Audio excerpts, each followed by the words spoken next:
Alhamdulillah. Nahmaduhu wa nasta'inuhu wa nastaghfiruh.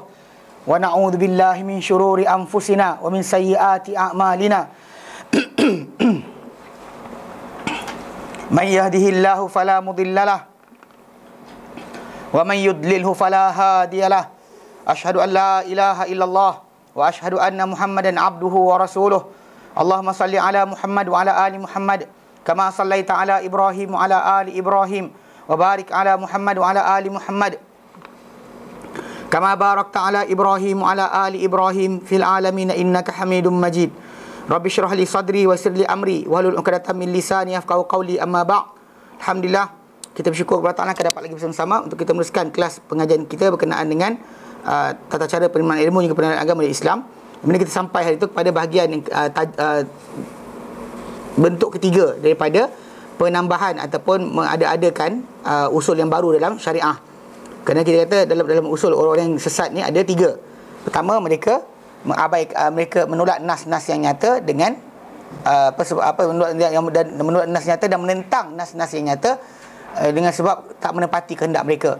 Kedua, mereka mempermainkan usul penilaian syariah dengan contoh macam beriman dengan kitab, tak beriman dengan sunnah, percaya sebagai nas, tolak sebagai nas, menyembunyikan nas, menipu atas nama Rasulullah, kemudian menyelewengkan nas, kemudian berdalil untuk sokongan bukan sandaran, tak percaya hadis ahad, memperolokkan usul-usul bagi salafus salih dalam pendalilan. Kemudian mereka jahil bahasa Arab dan seterusnya. Kemudian kita masuk pada bagi tiga, itu orang-orang ni yang kita kata yang tersesat ni, mereka kalau dah mereka tak pegang Quran Sunnah, mereka terpaksa wujudkan dalil baru. Maka pendalilan baru tadi dia berdalam tiga bentuk. Pertama itu kita terangkan mereka mengikut syekh dan juga guru atau syekh mereka, imam atau syekh mereka, itu jadikan sebagai panduan utama. Bahkan Nabi pun boleh kalah. Kedua, mereka itu kita kata percaya dengan ilham dan kasyaf, mana inspired, kata inspirasi dan sebagainya. Ini dikira sebagai juga salah satu bentuk dari bentuk-bentuk wahyu ataupun waktu ilham atau dikaitkan zaman Nabi dahulu. Memang ada para sahabat mimpi, Nabi iakan macam azan dan sebagainya. Tapi zaman kita sekarang siapa nak clarify? Amalan orang tersebut tidak menjadi alasan untuk kita ikut dia. Kerana kita ikut seorang itu kerana apa? Berpandu Quran dan Sunnah, bukan sebab dia amalkan benda tersebut, sebab dia wali dan sebagainya. Jadi sebab itu kita kata benda ni menyebabkan macam-macam benda masuk dalam agama. Dan yang ketiga itu kita kata melampau dari segi akal. Kita dah masuk Yang ketiga, melampau dari segi akal. Dan kumpulan ni menggunakan akal sebagai dalil utama sebelum dari Quran dan Sunnah, ataupun menolak Quran dan Sunnah menggunakan dalil akal. Kita terangkan itu bahawa pengarang buku kita ni dia kata bahawa memang akal ni punya kedudukan agung dalam Islam. Dan memang Islam letakkan di atas, sebab akal lah kita ada tanggungjawab. Disuruh memerintahkan menjaga akal, diharamkan arak dan juga perkara yang merosakkan akal, disuruh kita berfikir dan seterusnya, dan bahkan mencela orang-orang yang tak menggunakan akal. Okey, jelas. Sampai ada Quran Karim Allah nyatakan mereka ni orang-orang yang masuk neraka paling banyak adalah di kalangan orang yang ada akal tak nak fikir, ada mata tak nak lihat, ada telinga tak dengar. Tapi problem sekarang ni bila kita kata macam tu, walaupun kita kata akal itu sebagai salah satu punca taklif, tapi dia bukan sumber utama syariah. Bahkan dia digunakan untuk memahami syariah. Digunakan akal tadi untuk memahami syariah. Maksud dia macam ni, pasal kita dalam agama ni kita ada sam'iyat, benda yang dengar, dengan akliyah. Akliyah ni, sam'iyah ni benda yang kita dengar tapi tak nampak. Akliyah ni benda yang kita nilai, kita perceive dengan mata kita, pegang, dengan panca indera kita pegang, kita tahu ini apa, kita rasa, kita fikir, kita tengok, kita fikir, kita dengar, kita fikir. Faham kita fikir. So benda-benda tadi kita kata ia adalah benda akliyah. Benda akliyah yang prinsip, yang dapat digapai dengan akal. Tapi kita kata benda-benda tadi dia sebenarnya datang untuk, memang Quran Karim datang, memang semua pembuktian akal tadi Quran dah cover. Maksudnya orang kata Allah Ta'ala dia kata hanya dia Tuhan. Kita tengok dengan akal kita, tengok hanya dia Tuhan. Tak ada Tuhan lain selain dia. Tak ada kita nak kata tanah, air, api, angin. Tak boleh. Akal kita menolak untuk menerima Tuhan ni, contoh wujud tanpa ada. Kemudian ataupun kita ada ni tanpa sebarang aturan. Accidentally happen terus jadi macam ni. Ada sistem yang elok. Sistem penghadaman, sistem perkumuhan, sistem, semua sekali kita ada sistem. Rangka, tulang, saraf kita, otot kita. Kita combine daripada beberapa sistem. Macam kita kata kereta kan, dia ada sistem apa, enjin dia, ada electrical dia, semua sekali ada gear dia. Benda-benda tadi adalah benda yang gabungan. Tapi kita takkanlah kita boleh jadi tak sengaja jadi kereta. Mana boleh. Tiba-tiba tak sengaja jadi orang. Kan, daripada ameba, protozoa, ikan biawak burung, burung beruk orang. Kan, takkan dia, akal kita tolak. Pasal kat sini complicated. Tak boleh accidentally happen. Akal kita reject. So bila Al-Quran kali berdatangkan dengan bukti-bukti, tanda-tanda, dia sebut tengok ini, tengok itu, tengok sekian, fikirkan. Benda tu akan mengajak kita akhirnya mengaku la ilaha illallah. Itu hujung dia. Sebenarnya itu. Tapi nak begitu, akal cuma boleh pegang apa dia dapat lihat, rasa dan sebagainya. Jadi tapi oleh kerana itu, jalan keselamatan yang kita kata untuk selamat daripada azab Allah Taala, ataupun untuk menyelamatkan kita selepas kematian nanti, yang dia tak dapat digapai dengan akal, ini kembali hanya melalui wahyu. Faham tak? Ini adalah wahyu sahaja. Jadi kita kata benda tersebut adalah bentuk yang kita kata tak boleh kita. Dan akhir kita baca itu adalah dia kata apa? Macam dia kata apa yang disebut dia kata tertegaknya agama di muka bumi ini hanya melalui perantara para rasul alaihi wassalatu wassalam. Janganlah anda menyangka bahawa akal manusia ni, jika dibiarkan bersama-sama ilmunya yang diperolehi dengan semata-mata memandang atau didengar atau lihat, boleh mengenal Allah dengan pengenalan yang terperinci melalui sifat-sifat dan nama-namanya di atas bentuk yang yakin. Semua kita akan gunakan macam saya terang tu kan. Tunjukkan buku Man the Unknown, Alexis Carrel tu kan. Dia kaji manusia je pun gagal. In the end buku tu bertajuk Manusia, Makhluk yang tak dikenali. Ya, pasal dia kata bila bincang tentang sistem badan, jumpa doktor cerita. Tapi doktor yang sistem badan. Jadi kalau tanya tentang roh macam mana, dia tak tahu. Yang bincang tentang spiritual, kita tanya berkenaan masalah emosi, dia tak tahu. Semua akan hilang, tak tahu. Pasal kita ni gabungan banyak benda, kimia. Pada kita ada unsur kimia, pada kita ada unsur apa, logam, ada unsur sekian. Kita ada sikit-sikit. Keseluruhan kita ni ada menangis lah, ketawa. Kenapa? Apa pentingnya benda berkenaan? Kenapa datang pada diri kita? Sayang, benci. Kenapa? Tak ada jawapan. Itu manusia sendiri. Sekarang ni Allah Ta'ala yang tak ada siapa boleh menggapai pada dia ilmu. Wala yuhitu syai'in min ilmihi illa bima syaa'. Tak ada meliputi Allah Ta'ala daripada segi ilmu Allah Ta'ala sesuatu pun kecuali apa yang dia nak saja.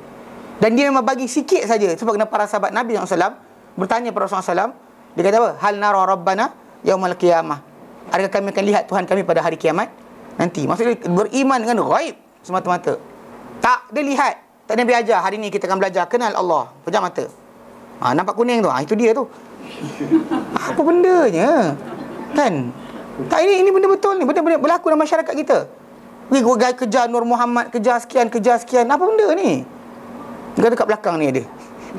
Boleh nampak Nur Muhammad tu. Serius. Benda-benda macam ni kita kata adalah benda-benda yang memperbodohkan kita dan bahkan menjauhkan kita daripada Allah Ta'ala. Makin kita pasal kepada para sahabat Nabi SAW beriman Allah Ta'ala dengan ghaib. Dengan ghaib, bukan dengan nampak. Sebab mereka tanya Rasulullah, boleh tak lihat nanti hari kiamat nanti? Dan kemudian Allah Ta'ala sebut dalam Quran kan, dalam surah Al-Mulk, innal ladzina yakhshawna rabbahum bil ghaib. Yang orang yang takut kata mereka dengan ghaib, bukan dengan nampak. Kemudian dalam surah Yasin, innama tunziru man ittaba'a dzikra wa khasyiyar rahmana bil ghaib. Berulang-ulang dalam Quran, bil ghaib. Nak juga gapai dengan akal. Gatal kenapa? Ni panggil dia ghaib. Tak boleh. Limitation situ, kat situ. Mana datang dalil terang, itulah dia. Sampai situ je. Kalau dalil tak lepaskan belakang tu, stop. Jangan gatal-gatal. Cuba menggunakan akal untuk masuk ke sana. Dan dia kata, jika bukan kerana perutusan, sama ni jika bukan kerana perutusan, saya tidak akan terpandu akal kepada perincian yang bermanfaat dan yang memudaratkan dalam kehidupan dan pada tempat kembali. Tak kita tahu which one is better. Contoh macam infak harta. Kita rasa makin kita contoh macam apa, jauh orang kita bagi, makin bagus. Buka Quran, tak. Mula dengan orang dekat dulu. Infak harta. Kita rasa kalau kita jaga apa, burung kutub kan, ikan paus kat lautan tu, ini apa, pasal ikan paus takkan balas balik. Perempuan bagi anjing minum, dia masuk syurga, aku bagi ikan paus makan. Bukan sikit-sikit ni. Serigala dekat Kanada bagi makan, kumpul duit. Dia ada WHO kan? WHO. WWF, World Wildlife Federation. Hidup lagi tak? Ada? Hidup lagi? Ada. Tak tahu, kutip duit. Entah buat apa duit tu, Allah Alam. Iyalah, bukan maksud saya, dia buat tumbuhan tu, dia buat apa benda sebenarnya kerja dia?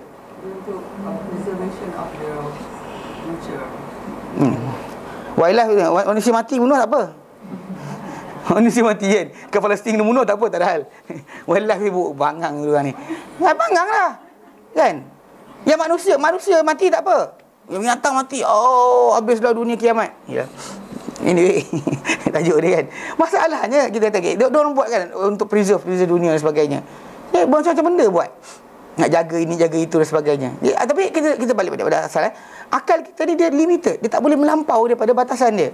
Dia kenal sepakat itu je. Wahyu datang, terangkan tambahan. Pasal kita kata macam apa awak tak nak suka tadi kan. Kita kata apa awak tak nak suka dan benci, kita tak dapat nak nilai dengan sebenar-benar nilaian kecuali datang wahyu.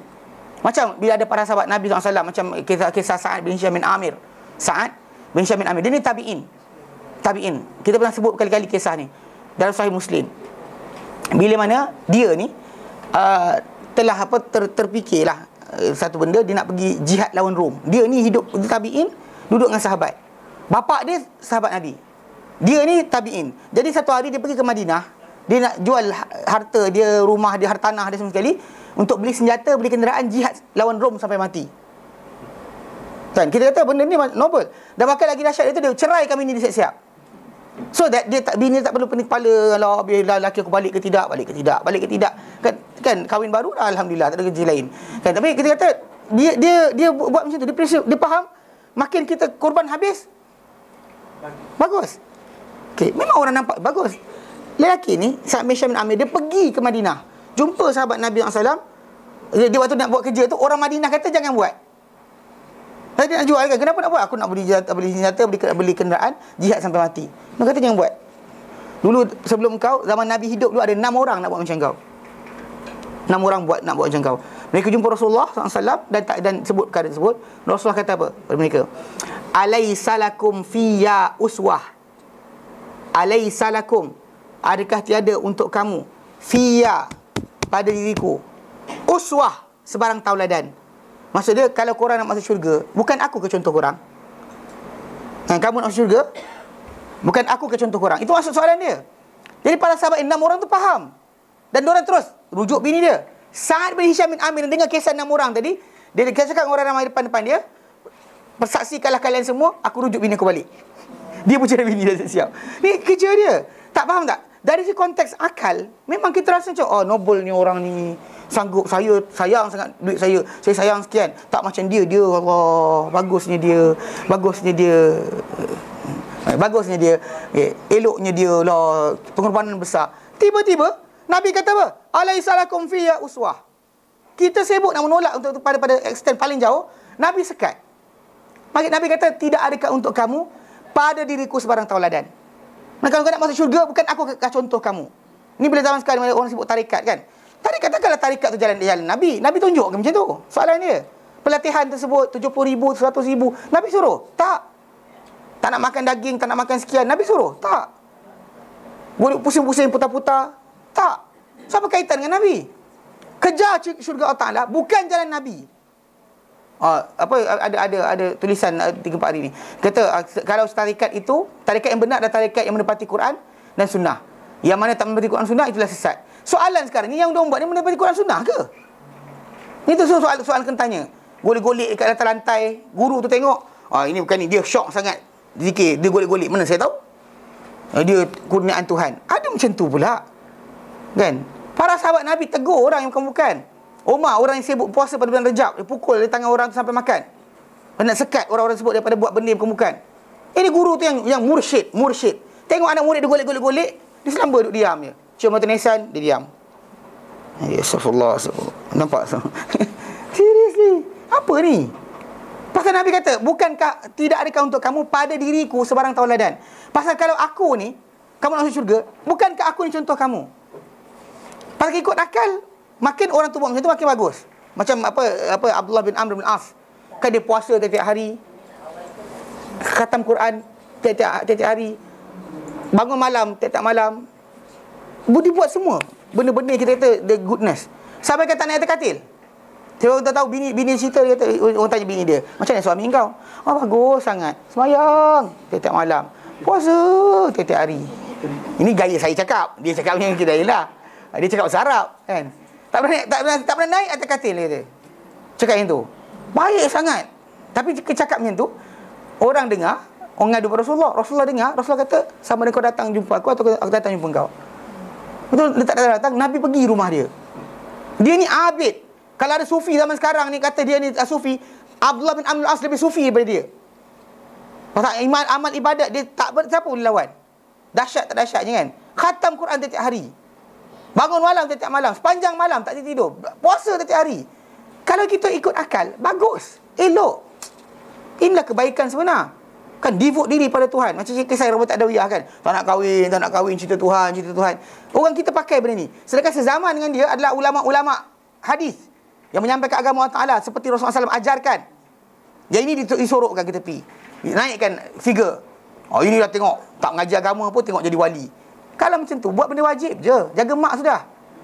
Sibuk nak pergi lompat dekat tarikat. Kenapa? Faham? Jadi tak ada alasan. Jadi bila Abdullah bin Amr, Nabi tegur dia. Nabi kata, kau tak datang. Okay. Nabi kata, kau buat apa ni? Aku dengan kau buat macam ni. Dia kata, ya Rasulullah, ma uridillah khaira. Aku tak nak mengenai kebaikan saja, ya Rasulullah. Nabi kata, la tafa'al. Nabi kata, jangan buat. Jangan buat, Nabi kata. Ini panduan Nabi, jangan buat. Lepas tu Nabi limitkan. Dia pasal dia khatam Quran setiap hari. Nabi kata, tidak faham Quran, siapa khatam Quran kurang dari 3 hari. Mana dia limitkan, paling banyak seorang tu baca untuk sehari 10. Tak faham Quran, siapa baca kurang dari 3 hari. Nabi cakap yang tu. Kemudian tentang bangun malam, dia kata bangunlah separuh malam, tidur separuh malam. Nabi ajar macam tu. Tentang puasa yang bersekat dia kepada 15 hari saja sebulan. 15 days only Nabi bagi pada dia. Tak benarkan dia lebih daripada 15 hari. Dan dia ambil paling banyak, itu 15 hari. Peman. Itu dengan puasa Nabi Daud selang sehari, peman 15 hari je. Tapi daripada tua dia kata apa? Dan dia tak larat nak buat. Pasal dia para sahabat bukan macam kita. Buat time haid, tahu. Ikut apa maulid, kemudian happy 3-4 hari hilang lah. Kan dia datang haid, tahu tak? Haid dia macam ketika mana timing tu datang buat guna macam happynya. Lepas tu lupa. Dia lupa 3 hari lupa, datang balik. Okey, jadi ketika mana kisah ni dia orang ni sahabat Nabi lain. Bila dia buat satu benda dia takkan tinggalkan hatta benda tu sunat. Nabi tegur dia. Nabi kata, wahai ya Abdullah, jangan kau jadi macam orang tu. Dia bangun malam sekarang tak bangun malam. Wahai Abdullah, jangan kau jadi macam orang tu. Dia puasa sekarang tak puasa. Nabi cakap yang tu. Pasal ada kadang-kadang orang dia all out untuk perkara-perkara ibadat. Jadi dia lupa sebenarnya Allah Ta'ala suka, yang paling Allah suka adalah yang paling berterusan sekalipun sedikit. Yang paling berterusan sekalipun sedikit. So Nabi bagi pada dia 3 hari je. Dia nak lebih. In the end Nabi bagi dia 15 hari. Lepas dia tua, dia kata apa? Ya laitani ata'tu Abul Qasim. Alangkah baik kalau aku taat kepada Abul Qasim Rasulullah SAW. Dia buka untuk aku benda paling ringan. Aku minta paling berat. Tiap kali aku minta berat, dia ketatkan sikit demi sikit. Sampai last sekali aku dapat yang paling berat, dia kata. Tapi dia sampai dah tua, dia tak tinggalkan amalan tersebut. Sampai tua. Kan? Sampai mati tak tinggalkan. Ni kita ceritakan. Tapi ketika dah tua, tak larat. Dia tak larat nak puasa macam tu dah. Ketika muda betul. Ketika dah tua tak larat. Maka kat situ dia datang. Dia kata kalau alangkah baik. Tapi Nabi sekat dia. Kalau ikut dari segi masalah pemikiran, kita kata makin banyak makin bagus. Nabi kata tidak. Faham tak? Itu sebab kenapa akal kita ada satu gambaran. Nas membataskan akal. Dan kita kata nas tadi, akal ni kita kena sekian. Banyak kita dengar kat sini, kadang-kadang masyarakat kita ni, kalau baik apa salahnya? Yang mazhab baru, kalau baik apa salahnya? Mana boleh macam tu? Salah lah kalau macam tu. Kenapa para sahabat kata tak cakap, ya Rasulullah, kalau baik apa salahnya? Nabi pula tak faham pula idea kalau baik apa salahnya. Benda baik bukan ditikam perut orang pun, dia puasa sendiri. Lantak dia lah. Kan seorang tak nak kahwin, yang seorang tak nak solat, tak nak tidur. Solat bangun sepanjang malam. Ada siang tidur siang, bangun malam. Solat setiap malam. Kemudian itu puasa setiap hari. Kalau ikutkan sebenar, apa salah dia? Yang tadi yang 6 orang nak berkorban nyawa dan harta semua sekali, tinggalkan semua sekali ke dunia ni untuk berperang, mati fisabilillah. Apa masalah dia? Menguntungkan rugi Islam? Sepatutnya untung lah kan? Tapi Nabi sekat, kenapa? Kenapa Nabi sekat? Sebab batasan kebaikan, keburukan bukan akal anda. Bukan pemikiran anda. Bukan result yang anda rasakan bagus. Tapi apa dia? Yang mana Nabi kata betul, itulah betul. Sekalipun benda tu sekecil. Kan ikut logik macam sekarang kan, macam orang-orang bukan Islam. Dia kata, kenapa salah orang yang Islam ni sibuk baca Quran je? Kan cuba buat bangunan ke, buat kapal terbang ke, Kan lagi banyak pahala. Dan macam orang kafir tu, betul sampai ada idea, takkanlah orang kafir yang buat kapal terbang, yang orang kita naik pergi terbang, pergi haji, kan, pergi haji, pergi umrah, ribu-ribuan orang, jutaan orang naik kapal terbang, musafir untuk cari rezeki dan sebagainya, guna kapal terbang kan. Jadi kalau ikutkan sebenar, kenapalah kan, takkanlah Tuhan tak bagi langsung sedikit pahala untuk orang yang buat kereta, yang hari ni kan ustaz bergerak pakai kereta, pakai motor, yang pakai agama dan sebagainya. Jadi yang belajar pun datang naik kereta, motor. Bukan orang Islam buat. Takkanlah orang tak dapat pahala langsung? Jawapannya ya, tak dapat pahala langsung. Tanpa segan silu kita cakap yang tu. Sebab apa? Mereka nak dapatkan pahala tadi kena ada pengenalan dengan pencipta alam ini. Anda datang menumpang. Orang datang masuk yayasan taklim kan, dia kemas kursi, kemas meja, tak minta izin pun, buat tak tahu ke.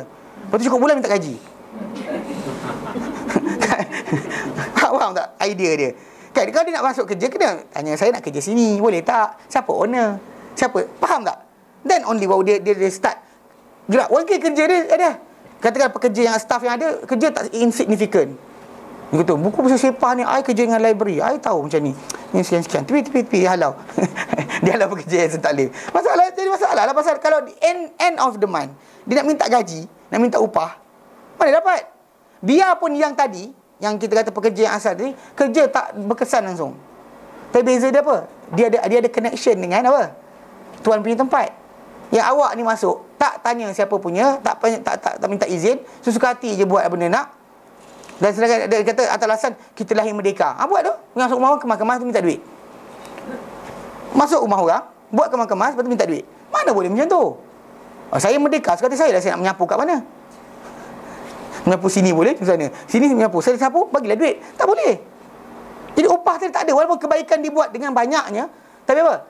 Dihabiskan semua sekali dengan apa? Sebab tak ada iman, kosong. Pasal akal kita, ikut akal, tak adil lah. Macam tak adil lah. Kita boleh kata Allah tak adil. Ini bahaya. Sering berlaku dalam masyarakat kita benda macam ni. Kita kata kerana gunakan akal. Jadi kata apa? Dia kata, maka di antara nikmat Allah Ta'ala yang teragung ke atas hambanya adalah, dan kurniaan paling mulia kata mereka, yang paling besar sebenarnya nikmat, bukan akal tu. Apa? Dia mengutuskan kepada mereka utusan-utusannya. Dia turunkan kepada mereka kitab-kitabnya, dan dijelas kepada mereka jalan yang lurus. So kita tak adalah pening kepala nak redakan Tuhan macam mana. Macam anak kan nak bodik mak bapak. Nak bodik macam mana? Ada tu beli durian, pergi masuk bilik terus. Tak nak bagi kan. Abah dengan mak je. Serius. Itu masalah dia sekarang ni, meredakan mak bapak tadi. Macam mana? Ada orang yang ingatkan dengan bagi barang banyak pada mak bapak dia akan ni. Kan ada mak bapak dia bukan nak tu. Macam tu redakan.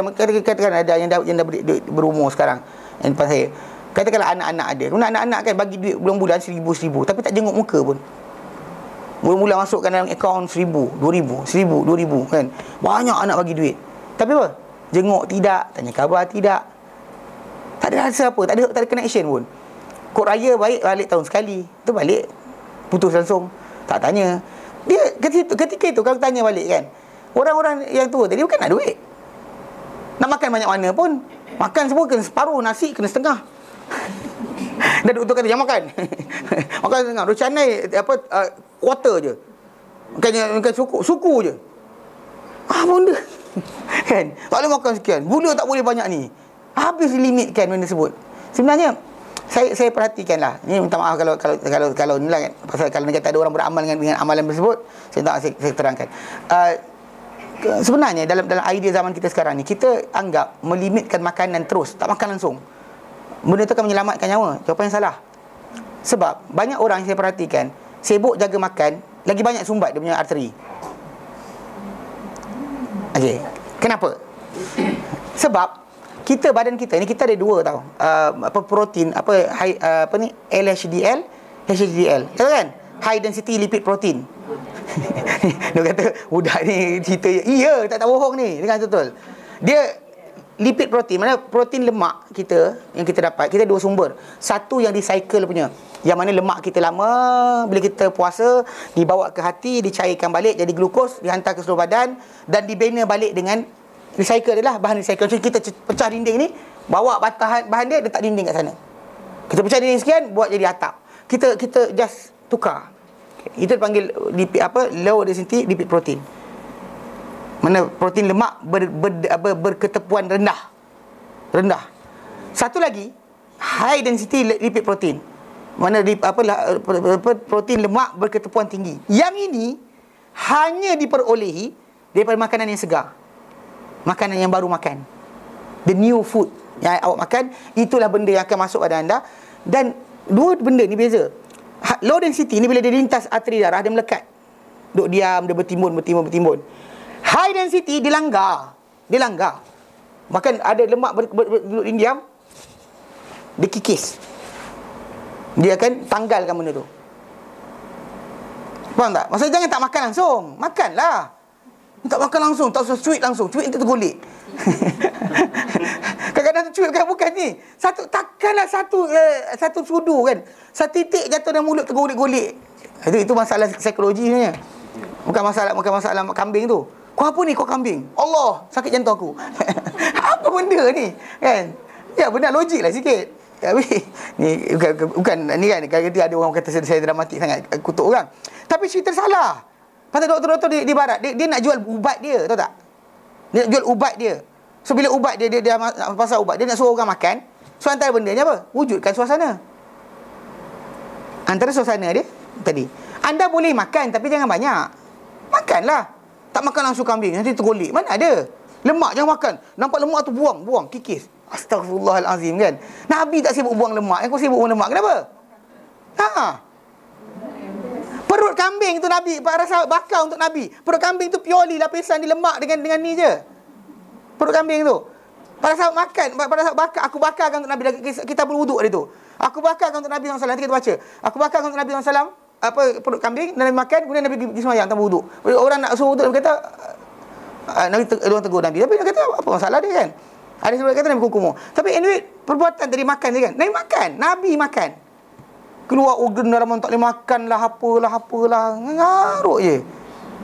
Ni nak kata kan, cakapnya kan orang kata marah pula. Tapi masalahnya idea tadi, siapa kata makro? Itu masalah dia. Siapa ajar makro? Saya nak tahu. Tok Wali mana ajar makro? Pasal kalau guru tarikat cakap saya faham lah. Wali mana? Dengar ni.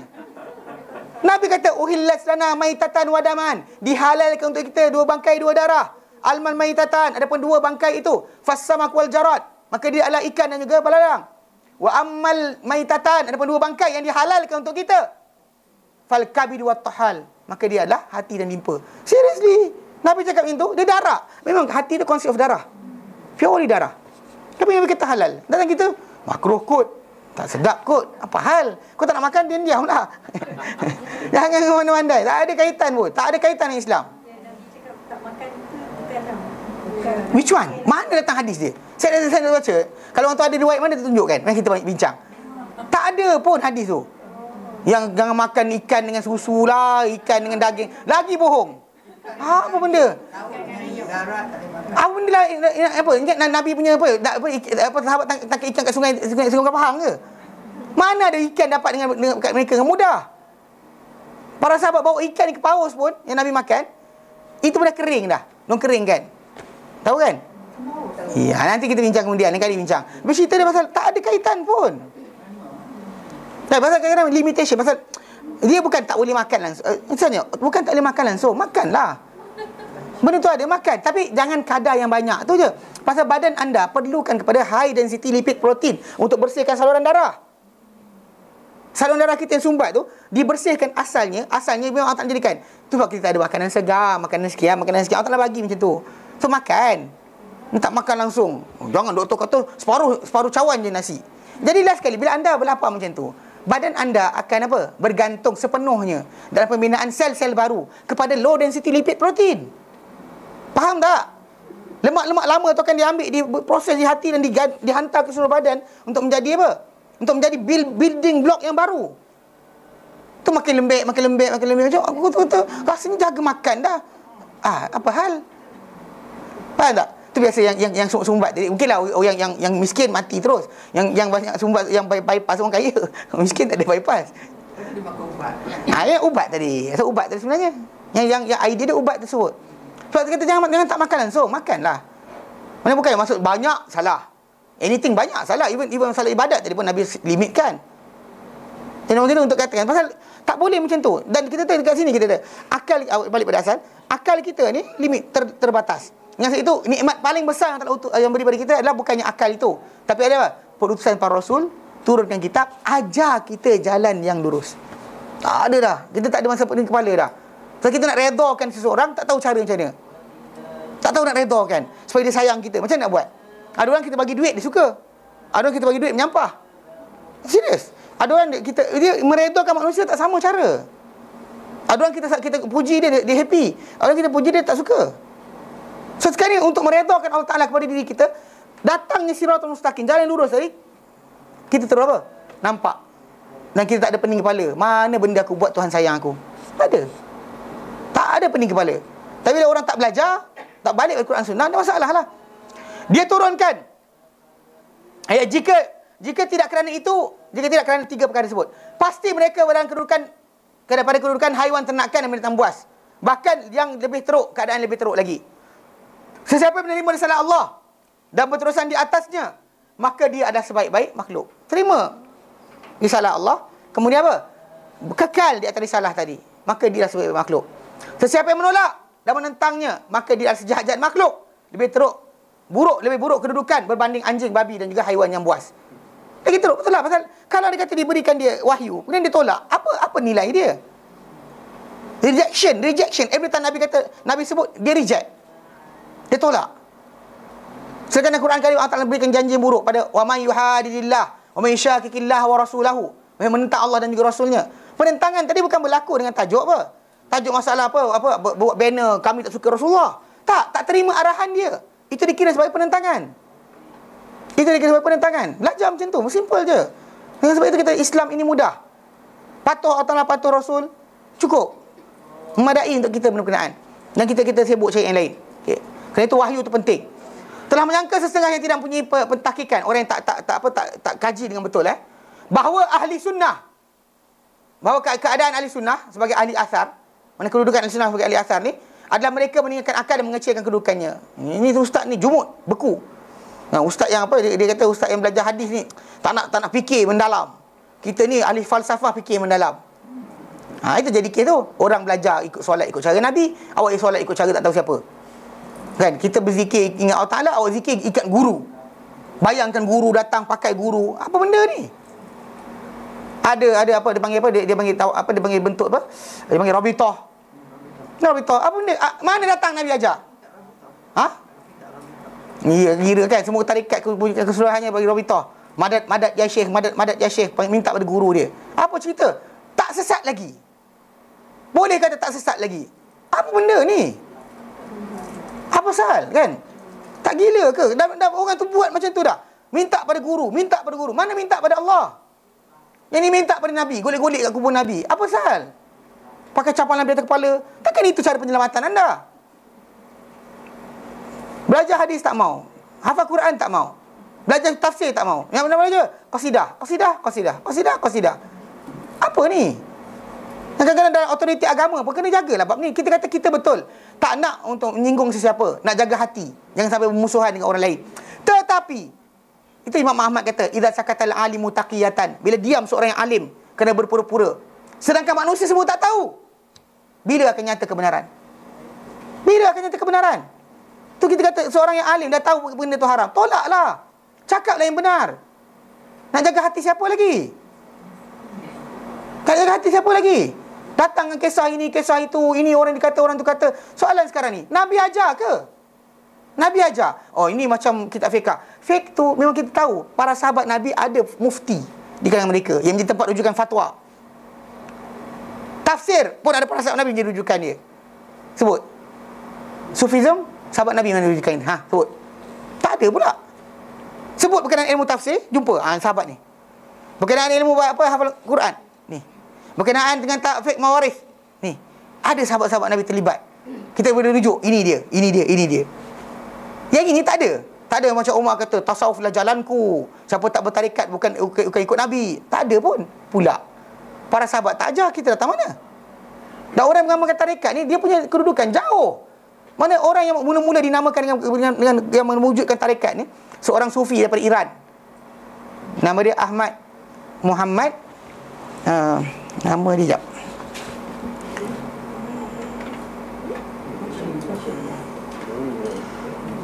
Okay. Nama dia Muhammad Ahmad Al-Mihyami.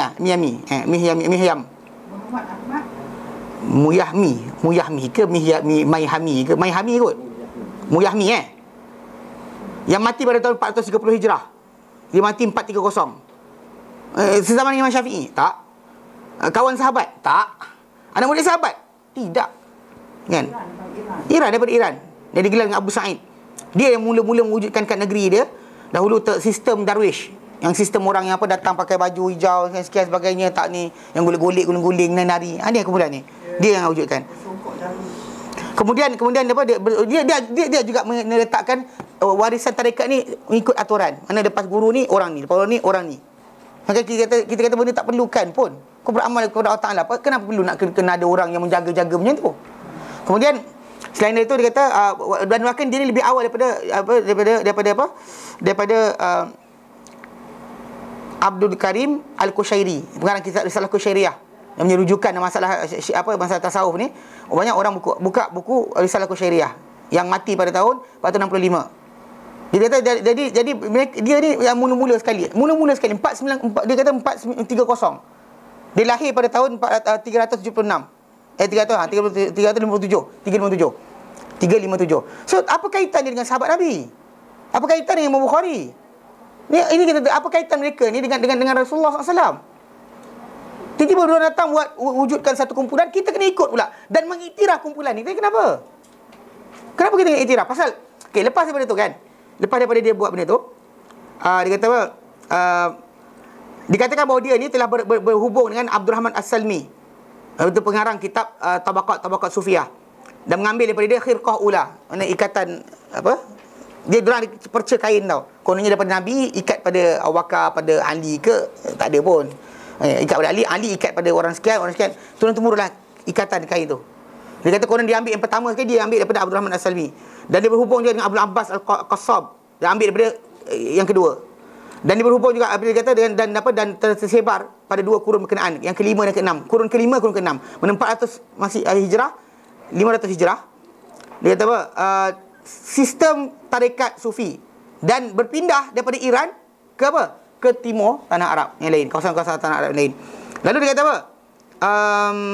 Lalu muncullah Rifa'iyah, Qadiriyah di Iraq. Kemudian Ahmadiyah, Syaziliyah di Mesir. Kemudian muncullah Dasuqiyah di Mesir. Kemudian muncul lepas tu satu-satu tarekat ini, tarekat itu, tarekat sekian sebagainya. Dan akhirnya sekarang beribu-ribu tarekat ada. Jadi maksud dia bukan ada kaitan Islam pun. Asal Islam awal mana ada kaitan dengan tarekat tadi? Siapa nak ikat? Anda tak ikut tarekat tak masuk syurga. Siapa ayat ni? Kena masuk. Betul, banyak orang rujuk kepada Mufti Negeri Sembilan punya fatwa. Dia memang pengamal tarekat Ahmadiyah. Dia khalifah tarekat Ahmadiyah. Orang yang jual kopi, sebut kopi. Dia jual. Testimoni dia pakai. Macam duta produk kan. Saya dulu tak ni, muka saya jerawat, lepas ni sikit-sikit. Dia anda duta produk, anda cakap apa? Takkan anda cakap benda tak elok pula. Ini masalah dia, bila orang tu memang khalifah tarekat Ahmadiyah. Orang nak beramal tarekat Ahmadiyah, jumpa dia, ambil ijazah, berbai'ah dengan dia. Lepas tu dia keluarkan fatwa berkenaan masalah tarekat tu boleh pakai ke? Kita dalam mahkamah. Kalau bapa jadi nak dakwa, nak buat pendakwaan, anak jadi saksi untuk pendakwaan tersebut, tak boleh. Faham tak? Sebab kenapa bila kita dalam perkara ni rujuk balik, kita bercanggahan balik pada kitab dan sunnah. Balik kitab sunnah, dia tak nak pula. Dia kata nanti ada orang ni kata, orang tu kata ni Wahabi dan sebagainya. Seriously? Kau main ke? Kau panggil orang yang memang mengamal tarekat. Cuba tanya Ayapin berkata, nak pakai yang tu juga? Mana boleh macam tu? Kita ambil untuk orang berkenaan dia pendapat berdasar pada kedudukan dia. Kalau dia kata memang dia khalifah tarekat, dan kita tanya dengan masalah tarekat, semua boleh.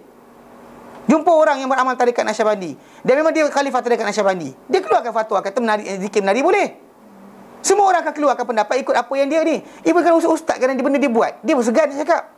Contoh macam para anbiya berdakwah tidak mengutip upah. Ustaz nak cakap, saya ambil upah je cakap. Nak cakap pun payah. Nak cakap payah. Pasal apa? Saya ambil juga duit orang bagi ni. Macam mana hukumnya? Orang ceritakan dia nak jawab, dia payah. Faham tak? Dia rasa macam nak jawab ke tak nak? Nak jawab ke tak nak? Kadang-kadang kita buat benda macam ni, pak mentua kita buat, kita nak keluar hukum payah. Serius. Nak cakap benda salah, tapi pak mentua kau buat. Nak cakap ke tidak? Cakap salahkan nanti kan pak mentua kata apa pula? Benda macam tu pun kita segan. Faham tak? Kita segan nak cakap. Jadi kalau kita perhatikan balik benda macam ni kan, memang dalam Islam ni kita dah ada batasan dia. Jangan jadikan alasan macam tu. Jahanam agama. Jahanam, rosak agama. Kalau benda macam ni kita kata nak bertasamuh, nak bermudah-mudahkan. Pasal masyarakat kita selamat apabila mereka ikut Quran dan Sunnah, mengikut pahaman para sahabat, selamat mereka. Ada pun bila ikut tarekat, macam-macam benda keluar. Yang pergi kubur pun ada. Kan pergi kubur. Ni ada saya jumpa seorang. Dia cerita dulu dia ikut yang tarekat apa? Kan tarekat betul yang sofa, yang tarekat Capal. Mazhab Capaliyah tu. Okey. Diorang pergi kubur tau, Dia rupanya kat luar pun tak tahu dia ada ijazah khas. Dia ambil selimut besar, tutup badan-badan ramai-ramai, lepas tu kemudian masuk dalam selimut tadi. Kita ambil bai'ah. Lepas tu dia bagi tugasan pada anak murid dia pergi kubur, macam cerita Piramli tak? Kan, duduk kat sana, air membang tanah, membang air, membang api kan. Cuma beza kat sini dia baca apa? Dia baca Ratib Haddad. Ratib Haddad mana yang zikir aturan Imam Haddad apa tak? Dia baca kat situ, kubur, kau kubur sekian. Dia kata dia pergi. Baru saya jumpa baru ni, hari Isnin baru ni. Saya jumpa. Saya jumpa kat tempat lah, tak sebut nama. Bukan, apa tak? Ni 9 saya kena tangkap lah. Ni 9 aku tangkap ustaz. Kan? Ni 9 mana kerja lain. Tangkap ustaz je. Ustaz ngajar hadis kena tangkap. Tak boleh. Ni 9 tak ni, ban. Bukan ban ni 9 ban kita ban ni 9. Gagut betul. Sewil tak ada kerja lain ke? Kan orang ajar agama, ajarkan Quran, ajarkan sunnah, kita sekat. Sebab apa? Sebab tak sefahaman dengan kita. Ayat sedap kata Wahabi menentang siapa yang tak sefahaman dengan dia. Yang sekarang ni buat apa ni? Tangkap orang yang mengajarkan hadis. Kenapa? Tak sefahaman kita. Rupa pegang kuasa dia lagi jahat. Dia kata Wahabi jahat, dia lagi jahat. Masalah ni. Sekarang ni dia hebahkan asal-usul Wahabi pula. Tak ada kerja lain tu. Pasal belajar hadis Nabi tak mau. Belajar hadis tak mau. Orang tak suka tahlil, Wahabi. Imam Syafi'i ajar ke tahlil? Tak ada pula jawapan. Tapi kalau baik apa salahnya? Habis. Pusing balik. Takkanlah mufti cakap macam tu. Takkanlah orang belajar agama menjawab dengan kalau baik apa salahnya. Seriously. Kalau orang tepi jalan, mamak Jorocanai ke apa yang jawab, pakcik tu tukang kasut kata kalau baik apa salahnya. Logik tau. Pasal dia tak belajar. Yang ini belajar sampai ke Mesir, sampai ke mana. Takkan tak faham lagi. Idea kalau baik apa salahnya dipakai. Jahanam masyarakat. Semua kalau baik apa salahnya. Kalau baik apa salahnya. Apa ni? Kan? Jadi, bila dia kata apa? Dia kata okey, ahli sunnah dia kata yang sibuk dengan ni, ahli asar, diorang ni jumud, beku, tak menyelam ke dalam nas, kena tengok dalam apa di sebalik nas tadi. Apa zahir, apa dalam. Apa isi kandungan. Kan sikit lain tau. Kan itu kata ayat Quran ni apa meaning dalam dia. Apa pengertian dalaman dia. Apa ini zahir, ni Quran zahir. Saya nak Quran batin. Kalau benda tu ada, Nabi ajar dulu. Pasti Nabi ajar dulu. Takkan Nabi tinggalkan. Lepas itu nikah batin dah. Nikah batin tak? Baru nikah batin dah. Tak payah orang saksi, tak payah wali. Dah datang dah. Masalah dia. Okey. Dia kata apa? Ini tidak syak lagi adalah kejahilan tentang tata cara ahli sunnah. Kerana akal memiliki kedudukan dan yang dinilai di sisi ahli sunnah. Ahli sunnah wal jamaah kita tak tinggalkan akal. Cuma akal itu bukan sumber utama ataupun salah satu sumber pandangan syariah. Dia adalah untuk menolong kita memahami. Mana nas datang kita try faham daripada apa nas bincangkan. Bukan kita tak ada, ini nas tak ada, akal kita datang menjadi hukum halal haram. Tak boleh. Sebab akal kita pembantu, bukannya sumber. Faham tak? Okey.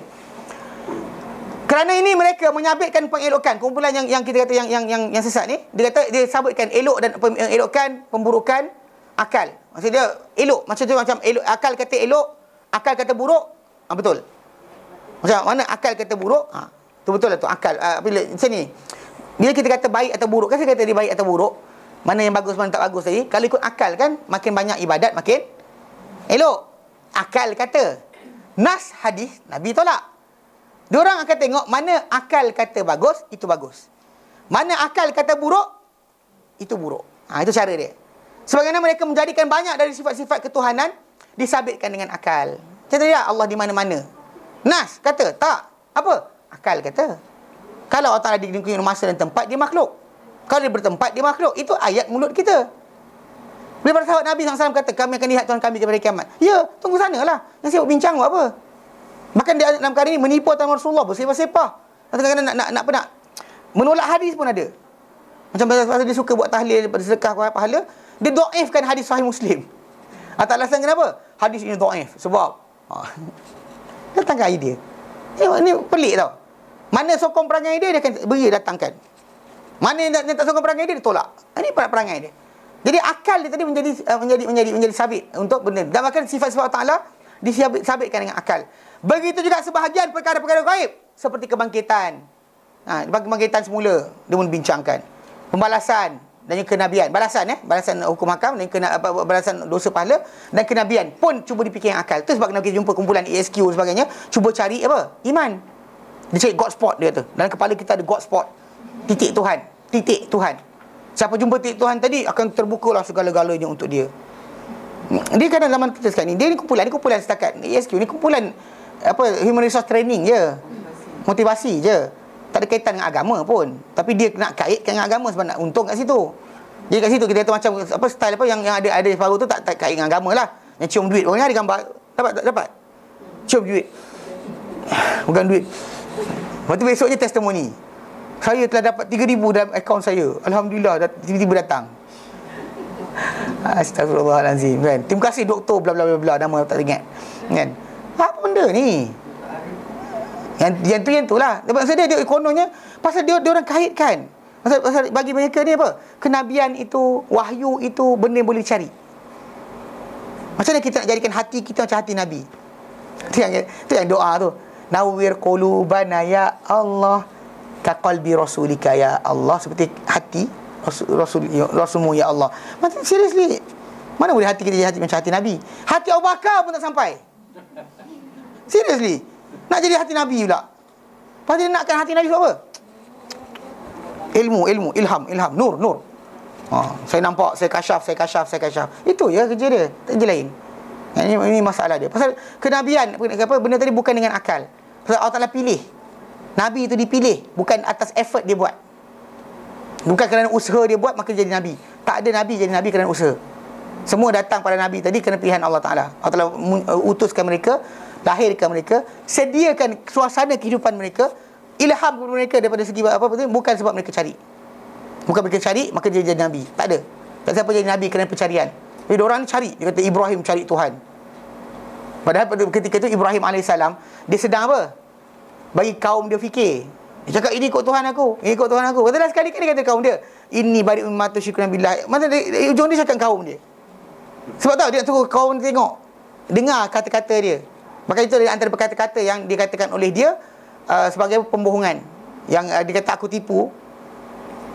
telah tipu beberapa penipuan. Nafsi ketika hari di mahsyar nanti orang minta tolong dengan dia kata aku pun ada salah, aku telah menipu.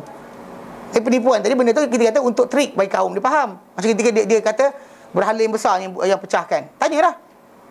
Padahal yang pecah kenapa? Ya. Tapi dia trik, dia cakap itu. Memang ketika itu memang dia anggap diri dia telah berbohong. Walaupun Allah Ta'ala tak kira pada dia benda tersebut, tapi kerana takut sangat dengan Allah Ta'ala, dia rasa itulah benda yang Allah Ta'ala akan persoalkan dia. Kenapa itu dia nak trigger kaum dia supaya berfikir. Termasuk yang ini ikut Tuhan aku, ini ikut Tuhan aku tu. Bukan dia mencari agama. Ibrahim mencari agama. Ini Allah kata ilham. Allah Ta'ala pilih. Dengan sebab itu jangan gunakan akal. Kononnya kalau Nabi macam ni, kita buat macam ni pula. Kalau Nabi bertapa, kita bertapa juga. Untuk mendapatkan apa? Kalau itu Nabi belah jantung pergi IJN. Suci kan? Suci kan. Saya boleh tolong bersih kan. Bawa air Zam-Zam tengok. Tapi disclaimer kalau mati jangan salah saya lah. Faham tak? Jantung Nabi dibelah oleh malaikat Jibril alaihissalam 2 kali. So anda macam mana? Nak dapat wahyu apa? Buat sekali. Tengok. Karut betul. Lepas tu tak adalah hari sambutan Nabi belah jantung. Hari bersempena Nabi belah jantung. Tak ada pula, besar tu. Pelik. Ni kita karut baik. Sesungguhnya telah menyimpang dari jalan pertengahan ini 2 kumpulan dari manusia. Ada 2 kumpulan. Kumpulan pertama yang melampau dalam mengabaikan akal. Mereka adalah orang-orang tasawuf jahil yang membatalkan akal mereka serta mentakliskan orang-orang gila dan yang punya tarikan. Orang yang ada attraction kan, yang menarik perhatian mereka, mereka sibuk dengan orang tu. Orang tu gila. Kan duduk diam tu. Tunggu. Tengok dengar nanti apa dia cakap. Ni kata-kata hikmah ni. Orang tu duduk diam kan, dengan busuk dengan apa dengan sekian. Inilah wali Allah sebenar. Pelik tak? Zaman Nabi tak pernah ajar kotor tu elok, busuk tu elok. Zaman dia fikir, mana tahu tentang wali, kotor tu wali. Gila betul. Kan? Busuk tu wali. Nabi tak pernah busuk. Nabi elakkan makan bawang. Nabi larang siapa mulut berbau jangan masuk masjid. Sebab malaikat terganggu dengan apa manusia terganggu. Nabi kata aku munajat sentiasa dengan Allah Taala. Jadi dia jaga mulut dia. Yang kita kata kita tak adalah. Anyway, dalam masa sama, macam kita boleh kata Nabi SAW dalam keadaan macam tu, sentiasa state of kait dengan Allah Ta'ala, bersih, wangi. Kita ni busuk, kotor, itulah dekat dengan Allah Ta'ala. Duduk tepi sampah tu, itulah dia paling mulia. Belah mana? Jangan hina. Entah cakap awak hina-hina ni, awak tahu ke dia punya hati macam mana? Tapi awak pakcik tahu ke hati saya macam mana? ada saya awak dengan orang tu marah dia. Saya cerita dia pasal apa, ada orang sebarkan berkenaan tajuk apa, jampi-jampi tentang keluarga lah, nak sembuhkan anak buat macam ni, sembuhkan sekian. Saya kata dalam Islam sebenarnya perawatannya ada perawatan apa? Perawatan pencegahan. Itu yang sebenar. Sebab kenapa kita ada masalah benda haram halal, Islam ajar kita mandi, cabut bulu ni, sekian sebagainya, buang ini, buang itu. Semua sekali itu masalah apa? Pencegahan. Kalau dah cegah sakit juga, tak ada salah siapa dah. Ini anugerah Allah Ta'ala, Allah Ta'ala bagi untuk uji kita. Dan tak ada kaitan. Dan kadang ada kata penyembuhan dengan doa. Kita faham. Dengan jampi tu tak boleh buat tiap hari. Pasal sahabat Nabi tak buat tiap hari. Tiap hari buat kan. Hari ni jampi, besok jampi. Diorang marah saya. Waktu saya masuk dalam Kota Damansara, saya keluar masjid Kota Damansara, ada seorang pakcik tu. Marah gila dengan saya. Inilah Wahabi. Saya kata apa hal? Hujah kalah Wahabi. Hujah kalah. Saya bagi dalil dekat sekian para sahabat Nabi pun berjampi, tapi tak berjampi setiap hari. Para sahabat bukan urusan Islam ke? Para sahabat Nabi, Abu Sa'id Al-Khudri yang ceritakan berkenaan dia jampi jampi tentang Fatihah aje. Orang kena patuk ular sembuh. Dia buka ke booth sebelah tu kat Masjid Nabawi, lepas tu siapa ai jampi. Jadi dia tawarkan untuk jampi orang lagi lepas tu. Tak ada pun, dia buat sekali tu je. Yang kita ni pergi, hari ni jadi, besok jadi, lusa jadi, tulak jadi. Bila tak serupa, dia bukan benda yang sama tau. Kan kata, yelah tak serupa, tapi zaman berlainan. Tak, ini bukan cara dia. Pasal manusia ni perlu bergantung dengan Allah Ta'ala, bukan bergantung dengan ustaz, bukan bergantung dengan Darushifa, bukan bergantung dengan sekian. Gantung dengan Allah. Bukan tak ada benda amalan-amalan pelik-pelik. Doa, minta ya Allah aku sakit, sembuhkanlah aku. Sudah, sebutlah. Ini ada kaitan macam tu. Marah. Ni Wahabi ni. Wahabi tidak sekian. Lepas tu dia kata awak tahu ke orang ni telah solat banyak, telah sekian banyak. Saya kata Tuan Haji kenal saya ke? Ya tak Tuan Haji kan? Nak banding saya dengan orang tu. Tuan Haji kenal saya ke? Dia tak kenal saya pun dia gatal nak bandingkan saya dengan orang buat apa? Tak dia bandingkan, pasal dia bersibuk tentang amal, dia lupa tentang apa? Fakta. Amal orang tu itu hak dia dengan Allah Ta'ala. Entah dia berpura-pura ke Allah lah, kita tak tahu. Kita nak buruk sangka boleh, nak baik sangka pun boleh. Tapi masalah tadi, benda tadi bukan jadi batasan. Bukannya hadis itu sahih sebab diceritakan oleh seorang wali. Mana boleh macam tu? Ada seorang kononnya koma wali dia kata apa? Hadis ini tak ada sanad, tapi aku rasa dia betul. Serius. Sama macam Syiah, dia karang buku.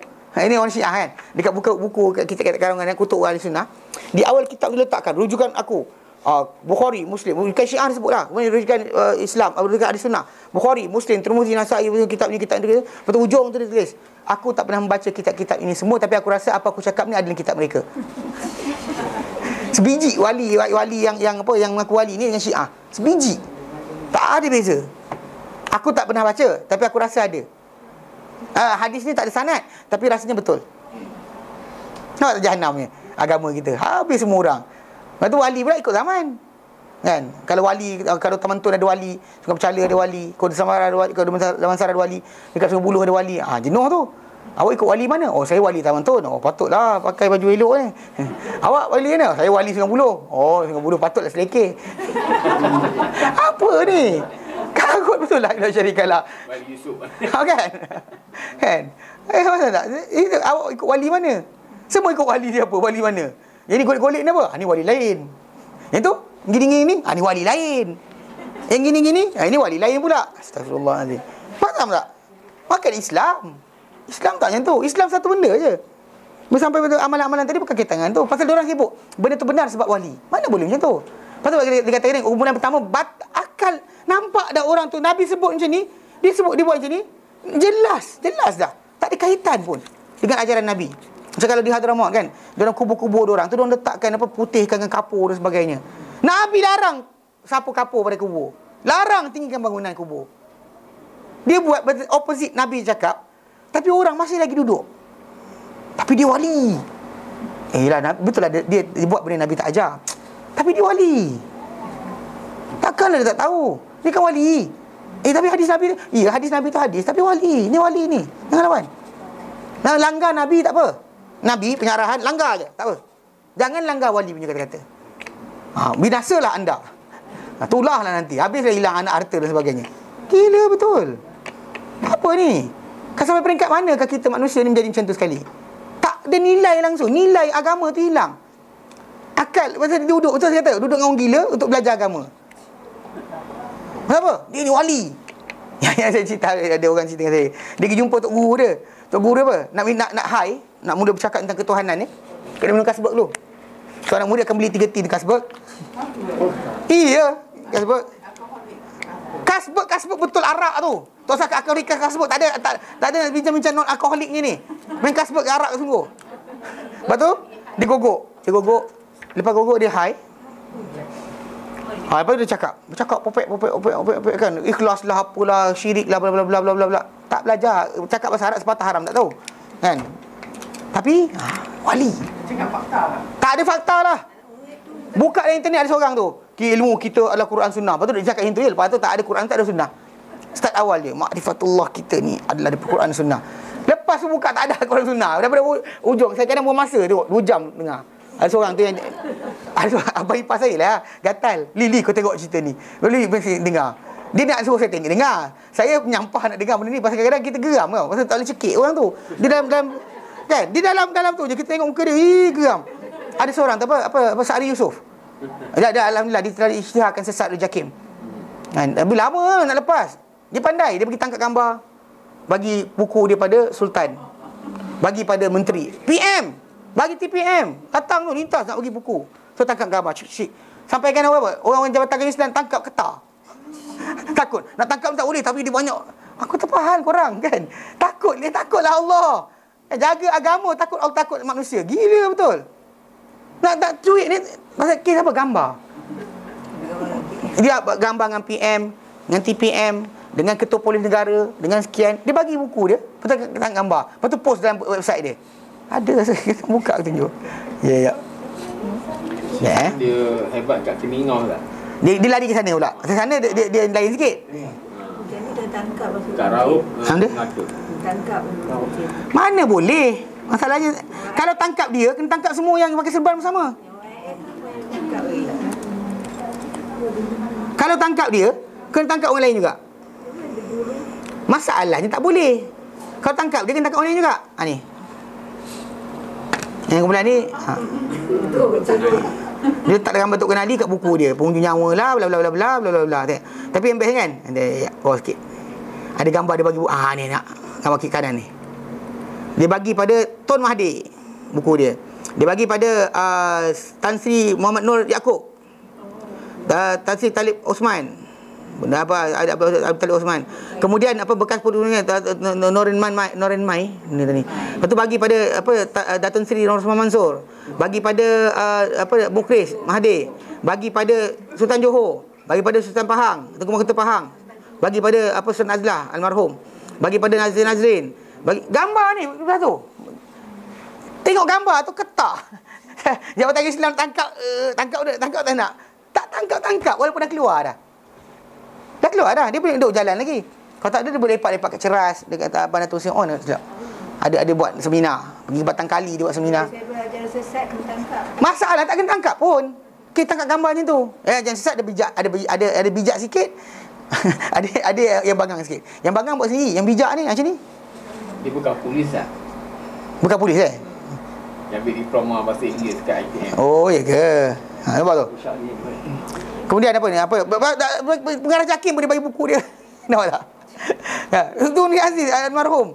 Saya awal pun dia datang bagi buku dia. Semua sekali dengan sekian semua sekali dia bagi. Husam Musa ada, semua ada. Banyak gila dia letak gambar. Semua sekali benda tu untuk macam apa? Macam apa? Ha? Bukan, benda tu. Ni cerita dia. Jabatan Agama Islam dia nampak orang macam ni, dia ketar sikit nak tangkap. Tak? Dia connection orang ni saya kenal, tapi dia tak ada benda pun. Saya duduklah. Abang ipar saya kata, "Meh lah dengar." Saya duduk dengar. Kan? Kat 2 jam. Popek ilmu kita ada Quran Sunnah. Tak ada Quran Sunnah pun. Tak apa pun benda cakap merapu. Popek kan. Saya kata kalau anak murid ni dalam tu cik. Apa benda? Tak belajar hadis Nabi, tak belajar. Tafsir Quran tak belajar. Allah tak turunkan kitab sunnah. Kita tak kena sesat selagi kita pegang kitab sunnah. Tak belajar kitab sunnah. Tak pelik betul lah. Saya kata Ma'rifatullah tak kenali. Mengenal Allah ikut jalan untuk kenali. Tak ada pun. Dia ni bukan untuk kenali pun. Orang kita ni banyak benda. Kan benda Ali tak cakap, orang kata Ali cakap. Kalau ni kata Rasulullah pun orang tipu atas nama Rasulullah, biasalah. Orang tipu atas nama untuk kenali, apa peliknya? Nabi pun orang tipu atas nama Nabi. Tolong ubat segala penyakit. Orang tipu. Qala Rasulullah sallallahu alaihi wasallam, Bazinjan, tedung. Syifa min kulli da, ubat segala penyakit. Iya, terung. Bukan, ni hadis palsu. La syarikalah. Ini hadis palsu. Tak ada hadis macam tu, palsu, dibuat fabricated. Atas nama Nabi orang menipu, ini kan pula atas nama untuk kenali. Mana nak terpelihara dia, takkan dia orang tipu atas nama dia. Terjaga ilmu dia sampai bila? Apa hal? Dalam Islam boleh keluar khawarij, kumpulan sesat, tiba-tiba daripada dia orang tak ada. Pasal wali ni wali. Pasal wali takkan dapat disesatkan. Apa hal? Kan gila ke? Jadi masa dia benda tadi kita kata macam ni kan. Dia duduk cakap, tak ada Quran Sunnah daripada mula cakap tu tak ada. Tapi orang duduk diam dengar. Maksud dia kata membatalkan akal. Batalkan terus. Ini satu kumpulan yang kita tahu berkaitan tanya ni, satu kumpulan batalkan akal. Semakin bangang dan semakin jahil syekh itu, makin kenal dia Allah Taala. Makin jahil, makin bangang, makin ini ma'rifatullah, makin dungu. Dia kata mungkin orang dungu ni kan dia ada terbuka pintu lain. Yang lain ni kita ni, mata kita ni nampak, jadi akal kita terbatas. Orang gila ni dia tembus, nampak benda orang tak nampak. Paling kasyaf ni orang gila. Paling kasyaf orang gila. Apa tu? Pakcik kenapa? Tu. Kan? Paling kasyaf orang gila. Serius kan? Paling kasyaf. Tiap-tiap hari dia kasyaf. Tapi orang kita tak. Paling kasyaf tu wali. Tapi kalau dalam idea sebenar, paling kasyaf orang gila. Pasal tak orang gila nampak benda tak nampak. Ada bunyi apa tu? Kan dia gila. Tapi orang kita tak. Makin gila, makin wali. Kalau jadi cari wali itu pergi jalan rambutan, tengok wali banyak. Sepah. Nampak benda orang tak nampak. Awak mana tahu kok yang betul dia nampak? Mana tahu itu memang dia ni, hati dia bersih sangat sampai jadi gila. Mana tahu?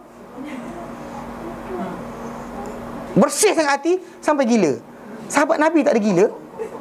Tak, sahabat Nabi orang tak seorang pun gila. Yang peliknya kita ni belajar kenal Tuhan gila. Amal wirid tak ambil ijazah gila. Sahabat Nabi belajar Quran tak ada gila-gila pun. Pelik ni. Tak nampak ke? Tapi yang mengikut ni tak fikir, dia batalkan terus. Dia tutup akal dia. Nantak awak lah. Lakum dinukum waliyadin kata. Dia baca macam tu kat kita. Okey. Mereka dahulu berkata, siapa yang inginkan pentahkikan, nak betul realiti hak, maka hendaklah dia tinggalkan akal dan syarak. Tinggalkan akal, tinggalkan syarak. Percaya bulat-bulat.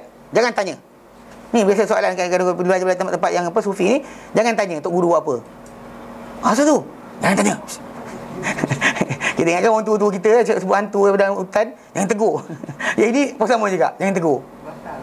Jangan tegur. Pasal kita ragu dan takkan terbukalah hati kita kepada cahaya ilahi. La ilaha illallah syarikalah. Apa ni? Ini satu golongan. Kumpulan kedua yang mentakdiskan akal. Meletakkan akal nombor 1 pula. Mereka adalah pengkaji-pengkaji ilmu kalam. Yang kaji ilmu kalam kan, kaji bincang falsafah macam itulah. Allah Taala di mana-mana. Allah Taala ada tanpa bertempat dan sebagainya kan. Yang tu kumpulan yang mentakdiskan akal. Akal mengatasi wahyu. Sedangkan wahyu tak ajar macam tu. Yang jawab kalau ilmu kalam, Jahmiyah ni kumpulan yang kata dia nafikan sifat-sifat Allah Taala yang dikatakan konon ada serupa dengan makhluk. Macam Allah Taala mendengar, tak mendengar. Kalau mendengar nanti macam mana? Kan dia pakai alat apa pula? Kalau mendengar dia beralat, kalau beralat dia makhluk. Batal. Allah Taala tak mendengar. Allah Taala melihat, tak melihat. Allah Taala melihat tapi tak melihat. Mendengar tapi tak mendengar. Dia macam tu. Dan siapa yang berpendapat dengan pendapat mereka? Siapa yang serupa macam mereka lah, yang mentakdiskan akal dan menjadikannya setara dengan syarak. Bahkan penghukum ke atas syarak. Mana akal tu menghukum syarak. Mana syarak tak betul kalau bertentangan dengan akal. Salah tu. Mungkin ikutkan akal kita. Potong tangan orang yang mencuri.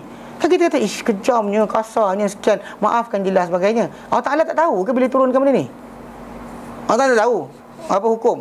Tak tahu apa yang patut, apa yang tidak. Ya, dia kata zaman tu lah, zaman ni lah. Zaman kita ni tak salah kan. Ini kita kena menjadi apa belas kasihan, ihsan. Orang yang kena curi tu, tak apa. Cakaplah, orang yang kena bunuh, tak apa. Orang yang kena bunuh tu, itu mangsa tu tak ada masalah. Kita kena jaga masalah penjenayah. Penjenayah patut diselamatkan. Mangsa tu jangan kacau, biar. Dia dah mati nak macam mana? Tak tahu kita bodoh kan. Tapi cerita, dia tak tengok, dia tak ada. Islam laksanakan hukum. Pasal ada dua pihak. Satu mangsa, satu apa? Yang penjenayah. So mangsa ni tadi punya hak, siapa nak selamatkan? Kan kalau dia kata orang start ni lepas, ini lepas. Apa jadi? Itu masalah yang sering berlaku. Tak fikir. Tapi akal kata baik, kesian. Kan? Itu salah dia. Bahkan hukum dan dahulukan akal ke atas syarak. Didahulukan ke atas syarak. Mereka menjadikan akal semata-mata sebagai ilmu, semata sebagai usul ilmu mereka. Mana usul kita adalah akal. Gunakan akal semata-mata. Mana kalau dia kata asas kita Quran Sunnah. Kenapa kita angkat tangan? Tak payah fikir pun kenapa. Angkat tangan tu sebenarnya macam surrender. Oh, sorry ya Allah. Macam tu. Bukanlah. Aku salah tu. So, jadi kadang angkat tu kena gaya itu sikit ke? Sengit sikit ya Allah kan. Macam tu kan. Ada macam tu mana boleh. Kenapa letak kat sini? Nak pegang jantung. La ilaha illallah syarikalah. Tak ada kaitan pun. Nabi tak cakap, jangan cakap. Jantung kalau letak atas perut. Pening kepala macam. Masalah tu. Masalah dia. Tujuh anggota. Lafaz hadis Nabi dia kata kenapa tujuh? Kenapa tujuh? Nabi suruh tujuh. Tak ada tujuh tadi. Kalau tak tujuh kenapa? Kenapa? Pasal tujuh tu tujuh langit, tujuh bumi, tujuh ilaha illallah syarikalah. Hai. Kan? Ada saya dengar dia kata. Dia kata Quran itu 6666. Kenapa 666? Tak belajar pun. Sebab urat saraf badan kita ni 6666. Saya kata doktor mana cakap? Saya mengkaji. Contoh macam mekanik kereta kata enjin kereta ni diesel. Enjin kereta ni sekian-sekian.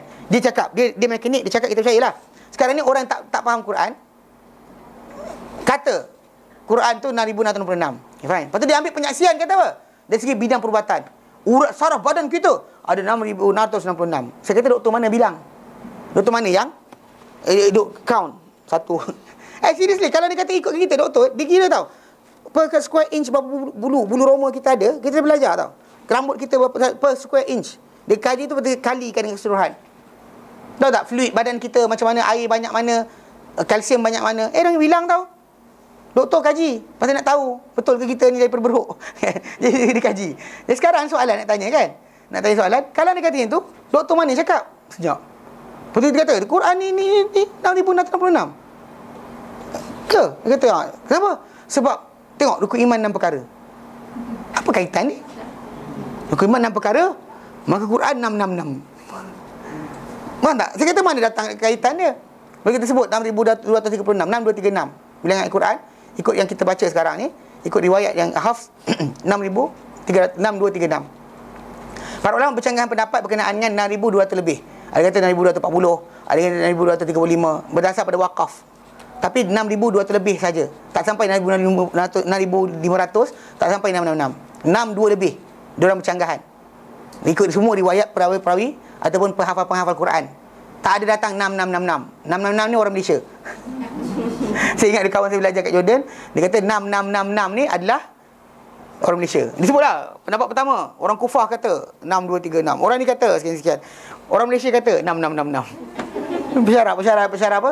Dekat universiti, dekat Jordan tu. Kawan saya belajar sana. Dia kata duk pensyarah tu letak macam tu. Kesian tak? Tak lepas masuk peta dunia orang sesat. Right. Mereka meninggalkan dan menjadikan iman dan Al-Quran mengikutinya. Maksudnya mereka menunggalkan akal, tunggalkan. Dia letakkan akal tunggal dan menjadikan iman dan Quran ikut kepada apa? Akal. Quran kena ikut akal, iman kena ikut akal. Golongan mentakdirkan akal ini terbagi pada dua bahagian. Ada dua kumpulan nak tengah-tengah ni. Kita ada dua kumpulan. Dalam masalah ni ada orang abaikan akal, ada mengagungkan akal, mentakdiskan akal. Yang mentakdiskan akal ni ada dua kumpulan. Pertama, orang yang bertentangan dengan nas-nas nabawiyah. Yang dia cakap apa benda semua bertentangan dengan hadis Nabi. Yang berpendapat bahawa para anbiya tidak mengetahui kebenaran yang kita ketahui. Apa benda kita tahu, Nabi tak tahu. Ini kita rahsia kita. Kita telah dibuka pintu hijab dan sebagainya. Okey. Atau mereka berkata mereka mengetahuinya. Memang para Nabi tahu, tapi tak menjelaskannya pada makhluk seperti yang kita jelaskan. Nabi tahu benda ni tapi Nabi tak jelaskan. Ni rahsia kita dapat. Bahkan mereka bercakap dengan apa yang bertentangan dengan nas hadis nabawi tanpa sebarang penjelasan daripada mereka. Tanpa penjelasan pun. Lawan opposite. Kenapa? Saya dah kita jadi ditolak terus. Mana bertentangan. Cakap-cakap dia kita banding hadis Nabi totally out. Satu kumpulan. Bahagian kedua adalah orang-orang yang mendakwa bahawa sunnah dan syariah. Okey, mendakwa sunnah. Maksudnya dia kata saya ikut sunnah, saya ikut syariah. Tapi dia dahulukan akal, tak perasan. Yang berpendapat bahawa para anbiya dan golongan salaf yang mengikut para anbiya tidak mengetahui makna nas-nas yang mereka katakan ini. Maksudnya sebenarnya makna nas ni lain. Nabi sabda kan, tapi maksud dia lain. Bukan maksud ini, dia maksud lain. Ya, sahabat betul, sahabat baca pada kita hadis ni, tapi maksud dia lain. Gitu. Maka dia kata serta kita tidak mengetahui makna nas-nas yang mereka katakan ini. Yang sampai kepada mereka melalui para anbiya. Yang para anbiya sampaikan, golongan salafus soleh yang belajar hadis tadi tak tahu. Maksudnya kalau kita kata tidak, Imam Syafi'i tak tahu. Macam apa bila sebut ihsan itu adalah tasawuf. Kalau orang kita sekarang kan, dia kata Islam, iman, ihsan yang disampaikan oleh Jibril AS kepada Nabi, ditanya soalan kan. Sebenarnya itu tingkat iman, tingkat keadaan seorang Muslim. Lepas jadi Muslim, jadi dia mukmin, tinggi sikit. Lepas mukmin, muhsin. Muhsin itu takwa. Orang yang bertakwa itulah muhsin. Orang yang sembah Allah Ta'ala seolah-olah nampak Allah Ta'ala. Kalau tak nampak Allah Ta'ala pun dia tahu Allah Ta'ala nampak dia. Dia jaga perangai dia, dia jaga kata-kata dia, dan bahkan dia beramal ibadat sebab Allah Ta'ala perintahkan. Itu takwa dia panggil, tak nama lain dah. Tapi dia orang kata tak. Ini yang muhsin ni adalah sebenarnya tasawuf. Imam Syafi'i tak faham macam tu ke? Soalan, kenapa Imam Syafi'i tak faham macam tu? Imam Syafi'i baca hadis ni. Abdullah bin Barak, Fudail bin Iyad, Sufyan Ats-Tsauri, Sufyan bin Uyainah, Muhammad bin Sirin. Kan kita sebut nama-nama tabi'in yang belajar, anak murid Sa'id bin Musayyab, Sa'id bin Jubair. Anak murid para sahabat tak faham macam tu. Tak faham. They don't understand benda-benda dia don't faham ni. Mana tak faham ihsan itu tasawuf. Tak ada seorang pun faham macam tu. Betul? Maksud dia? Ni maksud dia. Maksud dia, tengok, golongan salafus soleh nukilkan hadis Nabi tapi tak faham hadis Nabi. Sebab tu diorang tak ada bertasawuf. Sebab tasawuf ni wujud depan orang. Kan tak? Maka tarekat wujud 400 lebih baru wujud. Jadi maksud dia, golongan yang awal yang belajar dengan sahabat Nabi yang belajar dengan Nabi, semua tak reti sebenarnya. Sebab dia tak faham berkenaan dengan apa? Makna nas yang dalam. Makna nas ni adalah maksud dia kata, bila Jibril kata pada Nabi, anta'budullah ka'annaka tarah. Ihsan itu adalah engkau menyembah Allah Ta'ala seolah engkau nampak dia. Fa illam takun tarah, engkau tak nampak dia, fa innahu yarak, dia nampak engkau. So maksud dia ihsan itu adalah tasawuf. Salahlah. Maka kita memasukkan pengertian pada dalil yang para sahabat Nabi tak faham, para tabi'in tak faham, tabi'in tak faham. Datangkan pengertian baru. Mana boleh? Juga kenapa kita Imam Syafi'i tak ikut? Kalau benda tu betul daripada Nabi, Imam Syafi'i dah ikut dahulu. Dia akan buat dahulu benda tu. Imam Malik bin Anas, Abu Hanifah yang tinggal di Kufah kan, dia tinggal di kawasan di mana wujudnya muncul di kumpulan-kumpulan tadi. Tak ada pun Abu Hanifah terlibat dengan kumpulan-kumpulan tadi. Dia tak faham dalil ke? Tak faham dalil lah. Sebab apa? Sebab diorang tak terbuka. Dia kata. Jadi dia kata apa? Ataupun para anbiya mengetahui mana-mana tadi, tapi tak menjelaskan kehendaknya kepada manusia. Barangkali mereka akan berkata kita mengetahui kebenaran dengan akal kita. Kemudian kita berijtihad dan menggunakan akal, menanggung kata-kata para anbiya mengikut apa yang menepati akal. Maksudnya kita gunakan akal kita dan kita cari dalil, bawa dalil tadi, sokong apa yang kita cakap.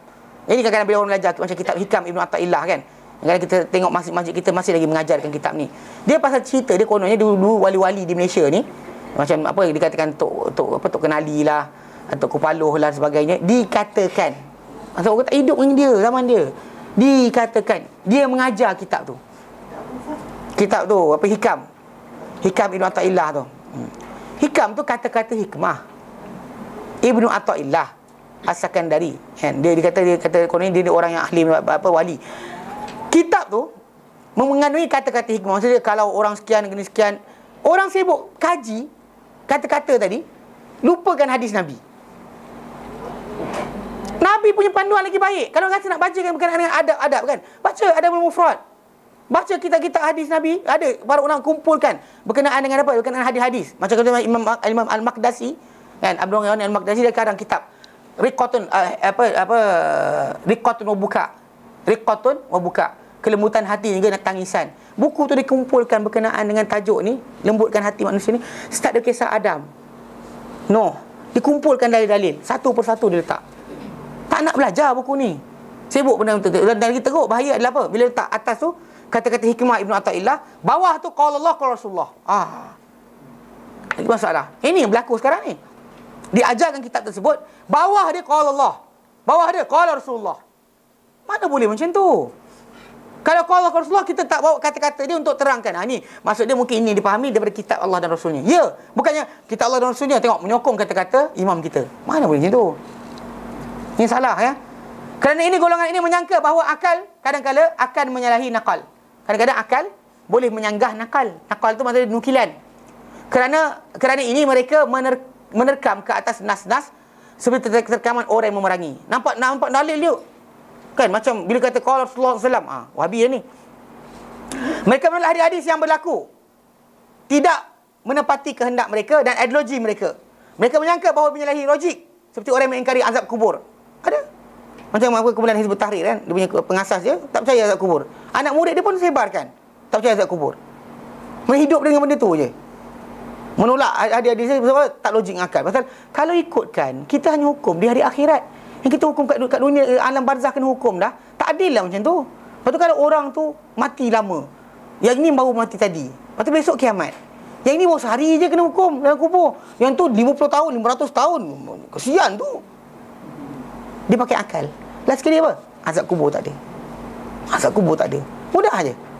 Mana tak kena dengan akal, azab kubur tak ada. Kan? Sirat tak ada. Macam ni macam sirat tak ada. Titian. Ini akhir akan ada sirat. Ini kumpulan macam tu, macam apa yang ada seorang tu, dia nama dia dekat Jordan. Dia tak percaya sirat. Kata sirat tak ada. Akhir tak ada sirat. Yang dia kata yang akan dilintasi. Mukmin akan melintas balik. Kita maksudnya kita sekarang ni sebenarnya kategori orang masuk syurga. Dia ada banyak kategori. Ada kategori masuk syurga tanpa hisap, tanpa azab.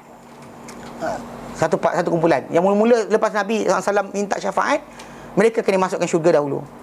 Lepas tu baru orang ramai mula dihisap. Mungkin yang dihisap tu, ada yang dihisap dan selamat.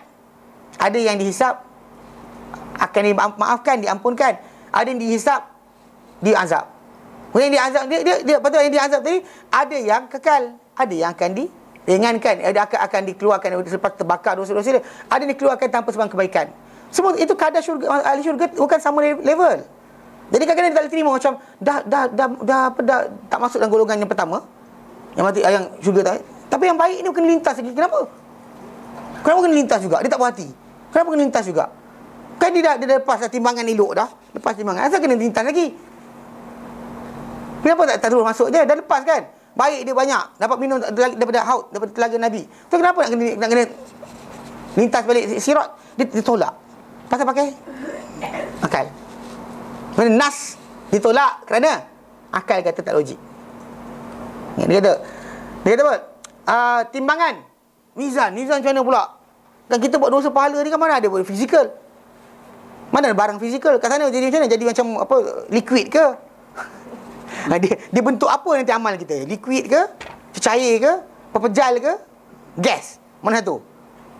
Timbang tu macam mana timbang tu? Timbang tu daripada apa pula? Kan kalau ikutkan mikrogram sekarang ni yang paling betul yang mikrogram tu. Macam dekat sana macam mana? Dia main macam tu sekali. Dia gunakan akal dia bincang. Kan tolak. Bincang tak faham tolak. Melihat Allah di hari akhirat. Lihat Allah di hari akhirat. Tolak. Sebab kalau Allah Ta'ala dapat lihat, maka dia bertempat. Bila dia bertempat, dia makhluk. Habis. Tolak. Hadis Nabi datang, tolak. Sebab tak kena dengan akal. Tak logik. Hadis ni sahih, tapi tak logik. Hadis sahih, tapi tak logik. Tak logik. Maksud? Tolak. Hadis lalat dan cara mematikannya. Dan Nabi kata, idza waqa'a adh-dhubabu fi ina'i ahadikum. Bila jatuh lalat pada bekas orang kamu. Nabi kata apa? Wal yaghmisu. Celup ke dia. Jatuh celup pergi dalam.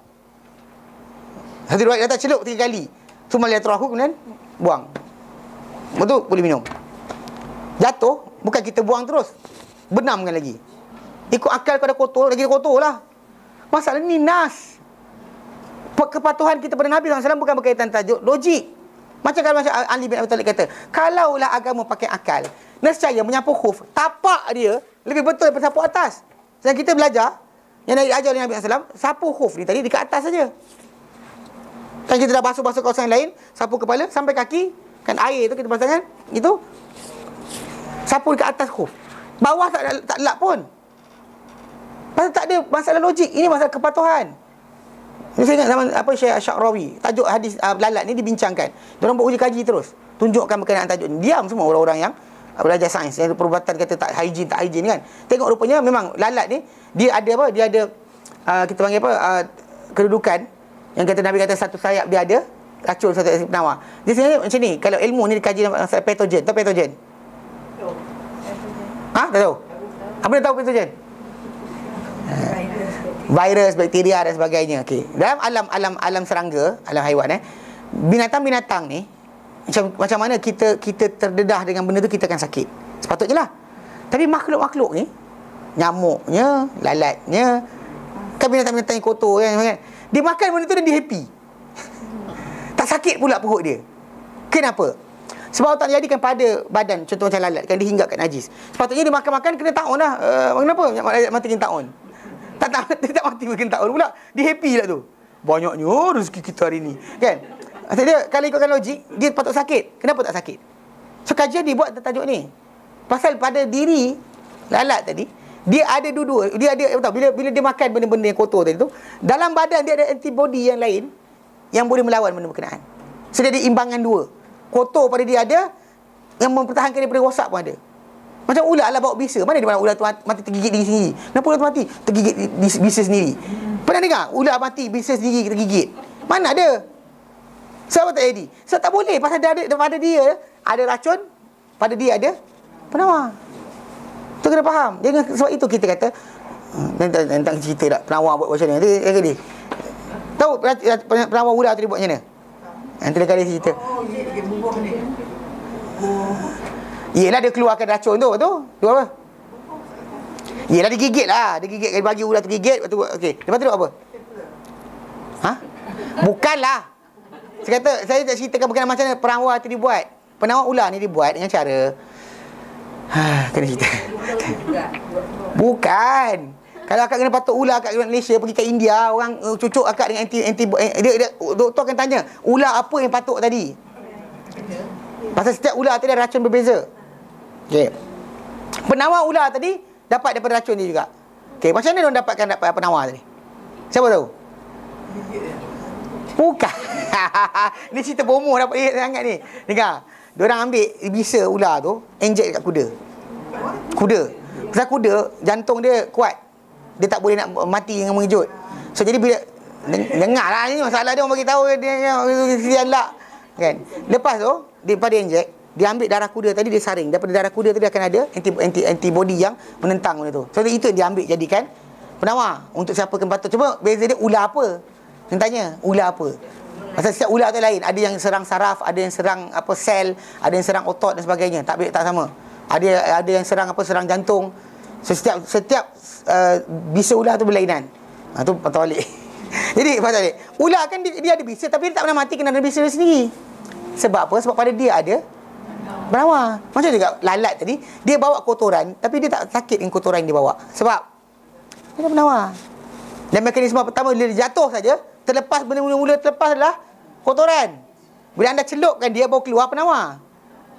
Itu cara dia. Tapi kepatuhan lah. Tapi orang yang tak percaya ni, pakai akal, dia kata hadis tak betul, hadis salah, dia kata. Dan kemudian apa? Bawa juga dia juga pada salah satu sayapnya ada penawar, salah satu ada penyakit. Dan hadis yang sahih menukilan orang yang adil, orang sama, semua sekali tolak. Atas alasan kenapa? Tak logik. Yalah, tak logik. Okey. Baik, ada soalan?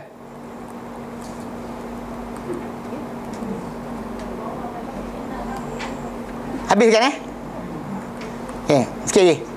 Telah meneladani mereka, mencontohi mereka, golongan ni, anak-anak mereka di kalangan orang-orang masa kini, zaman ni, yang menamakan diri mereka ni golongan pemikir. Oh, ini pemikir agama. Golongan yang dan orang ini mengatasi mereka dalam keadaan kelancangan. Memang yang zaman kita ni lagi dahsyat. Cakap tentang Nabi selamba je. Ada kata Nabi tak tahu komputer. Saya lebih alim daripada Nabi tentang komputer. Apa benda ni? Kan Nabi dia lagi dahsyat daripada kumpulan tadi tolak nas.